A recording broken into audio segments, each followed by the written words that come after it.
Hey everybody, it's Ken here. Time for another lantern video, and I want to give you an update on my free lantern from what we put out a couple weeks ago. Yeah, it's been a couple weeks and I've been working my fingers to the bone on this thing, and finally this is what I come up with. Yeah, this was a heck of a project. I think I almost bit off a little more than I could chew on this one. I don't want to say it was the worst one I have ever done, but I have to say it was close to it. It was a real challenge on this thing. For starters, I don't even know where to tell you where I began, but well, let's just start from the top on down, I guess. The bail was all bent to heck in a hand basket, if you know what I mean.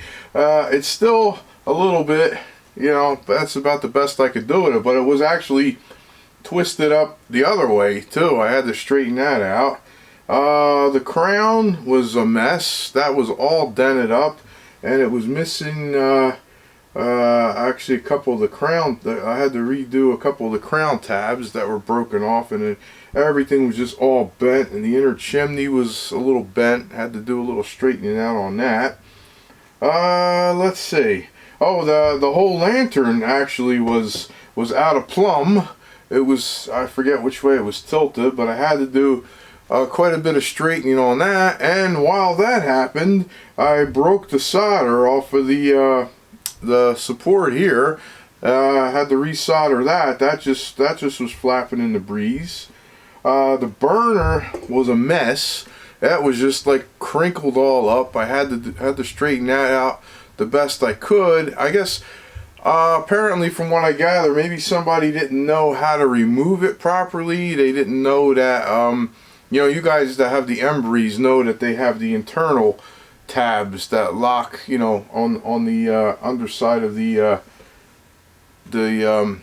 oh, what do you call it, the wick riser lever. Yeah, that's what I wanted to say.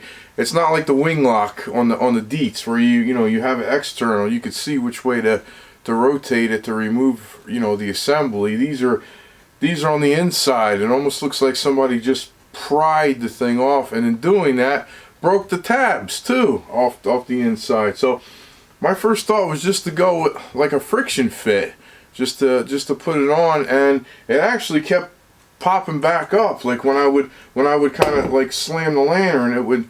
So I actually had to go in and solder a couple new tabs. What I did is I just happened to have some of this, I don't even know what it is. I got a whole bunch of these things. They're like little wires. It's almost like a coat hanger. I actually started out with a regular coat hanger, but it was way too thick. It just wouldn't have it.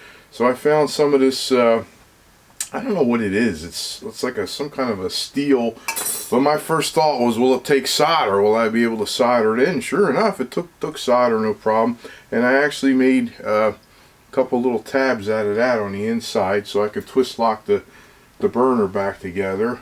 And like I said, that was a mess to even get it on. I had to keep kind of working it back and forth. And then what? Yeah, I mean, then I painted it. Oh yeah, speaking of paint, I was going to give a report on the Bear paint. It's kind of interesting paint, I gotta say.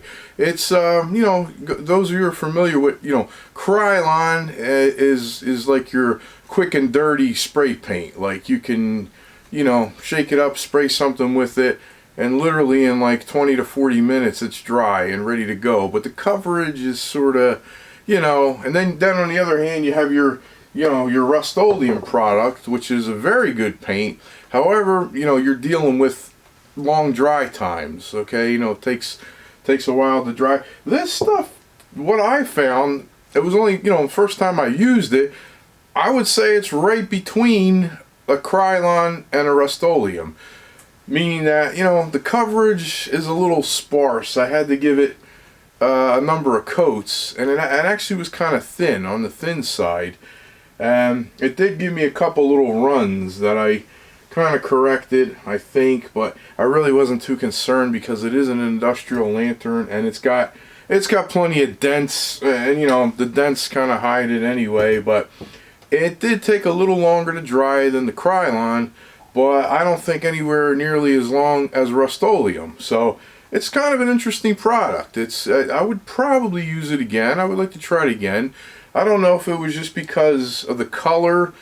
You know, the coverage is sort of a light color. Maybe if I got a darker color next time. But, you know, they do make, you know, pretty good amount of assortment of colors there. But I think I paid I'm trying to think, like $4.85, I want to say. So it's priced very reasonably. And, yeah, I mean, I'd say it's not the best paint, I would say, but it's far from the worst. I would probably recommend it if anybody's, you know, trying to paint a lantern and, you know, you like the colors, and, you know, like I said, it's not horrible. But so anyway, without further ado, I fueled it up. It's good. It is good and solid. I mean, it had a lot of crap on the bottom, a lot of paint. Had to strip the remnants of paint. For the most part, really wasn't too much stripping to do. Just a lot of cleaning. But boy, was it ugly. And we'll give you some pictures. I actually took a few before pictures. We'll throw them up at the end. But yeah, why don't we? Oh, that was another thing too. For the life of me, I had to work on this. I could not get this to sit properly on the burner. I had to do a lot of, in order to get this to be that smooth, I had to do a lot of tweaking. But finally, something just clicked, and I got it to work really, really good. So, yeah. So why don't we crank her up, give her a light, and yeah, we'll see. I mean, I had it burning earlier in the day. Actually, this is not the first light up, I have to admit. But yeah, in fact, it's actually just okay. There we go. It's actually still kind of sticking just a little bit as I said that, but there it is. And it's probably going to get a little condensation because it's a little humid out here in the garage. But here's our finished product, our free lantern. that I spent a lot of time on. And yeah, they were just going to give it up for parts and just part it out. But I said, nah, I'll rescue it and get it back into shape. And we did it. We got it back in. So yeah, I want to thank everybody. I got a few new subscribers. Thank you for subscribing. I look forward to reading your comments and everything. And yeah, we'll see you real soon. I'll post some of the before pictures. I got a few of those on the end here. And we'll see you real soon in another video. Bye bye for now.